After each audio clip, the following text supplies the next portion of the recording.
28 मार्च 2024 रात के करीब 10:30 बांदा मेडिकल कॉलेज के इमरजेंसी वार्ड के बाहर सन्नाटा और बेचैनी जैसे एक साथ खड़े थे।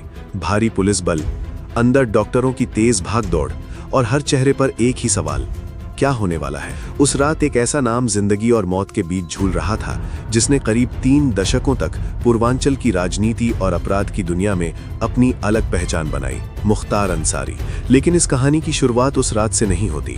असली कहानी शुरू होती है 19 मार्च 2024 से, जब अदालत में पेशी के दौरान उसने एक ऐसा आरोप लगाया जिसने पूरे सिस्टम को कटघरे में खड़ा कर दिया।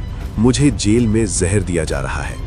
ये शब्द सिर्फ एक बयान नहीं थे, ये एक डर था, एक शक था, या शायद एक ऐसा संकेत जिसे समझने की कोशिश बहुत कम लोगों ने की।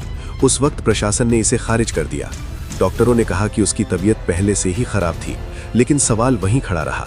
अगर सब कुछ सामान्य था तो फिर ये आरोप क्यों? मुख्तार अंसारी का जन्म 30 जून 1963 को गाजीपुर, उत्तर प्रदेश में हुआ। एक ऐसा परिवार जिसकी जड़ें राजनीति और समाज सेवा में गहराई तक फैली थीं। उसके दादा डॉक्टर मुख्तार अहमद अंसारी आज़ादी की लड़ाई के एक सम्मानित नाम थे, लेकिन इतिहास हमेशा सीधा नहीं चलता और इसी परिवार से निकला एक युवा 1980 के दशक के अंत तक एक ऐसे रास्ते पर चल पड़ा जहां ताकत, डर और दबदबा ही असली पहचान बन गए।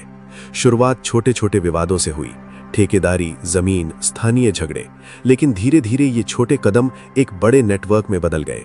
1990 का दशक आते आते मऊ, गाजीपुर और वाराणसी जैसे इलाकों में उसका नाम एक प्रभावशाली और विवादित शख्सियत के रूप में लिया जाने लगा। लोग कहते थे कि उसके पास सिर्फ ताकत नहीं थी, बल्कि एक ऐसा तंत्र था जहां राजनीति, व्यापार और स्थानीय प्रभाव एक दूसरे से गहराई से जुड़े हुए थे। फिर आया 1996, जब मुख्तार अंसारी ने पहली बार विधानसभा चुनाव जीता और यहीं से उसकी कहानी ने एक नया मोड़ लिया। अब वो सिर्फ एक बाहुबली नहीं था, बल्कि एक निर्वाचित जनप्रतिनिधि बन चुका था। यही वो दौर था जब उत्तर प्रदेश में अपराध और राजनीति के रिश्ते पर खुलकर बहस शुरू हुई, और इस बहस के केंद्र में था एक नाम, मुख्तार अंसारी। उसके समर्थकों के लिए वो अपने इलाके का मजबूत नेता था, एक ऐसा व्यक्ति जो उनके लिए खड़ा रहता था, लेकिन विरोधियों के लिए वो कानून और व्यवस्था के लिए एक चुनौती था। 2 अलग अलग तस्वीरें एक ही इंसान की। लेकिन कहानी यही नहीं रुकी।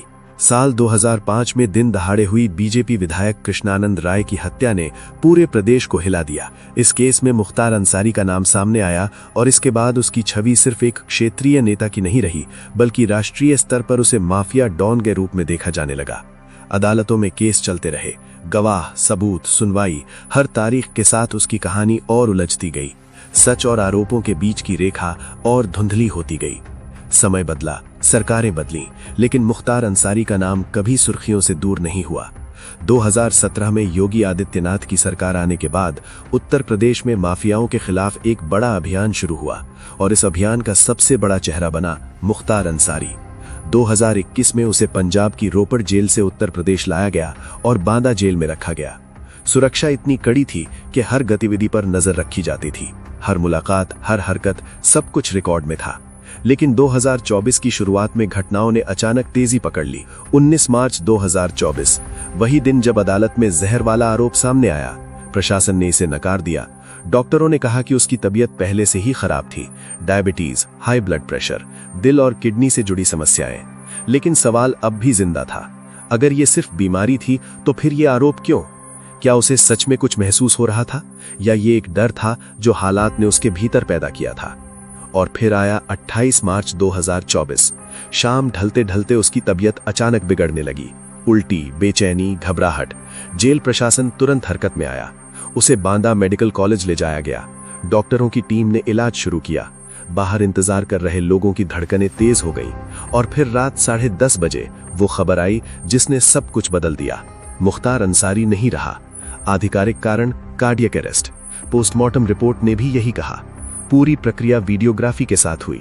मैजिस्ट्रेलियल जांच के आदेश दिए गए, सब कुछ नियमों के अनुसार। लेकिन क्या नियम सवालों को खत्म कर पाते हैं? यहीं से शुरू होती है असली कहानी, सवालों की कहानी। क्या ये सिर्फ एक प्राकृतिक मौत थी, या उस आरोप के पीछे कोई सच्चाई छिपी थी जो कभी सामने नहीं आ सकी? परिवार ने जांच की मांग की, प्रशासन ने भरोसा दिलाया, लेकिन सच्चाई और शक के बीच की दूरी कभी पूरी तरह खत्म नहीं हुई।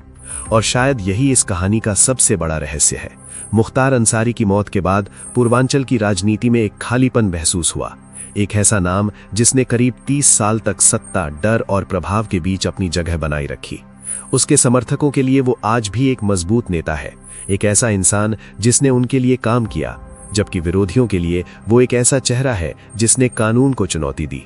लेकिन सच शायद इन दोनों के बीच कहीं छिपा है, जहां इंसान, परिस्थितियां और सिस्टम एक दूसरे में उलझ जाते हैं।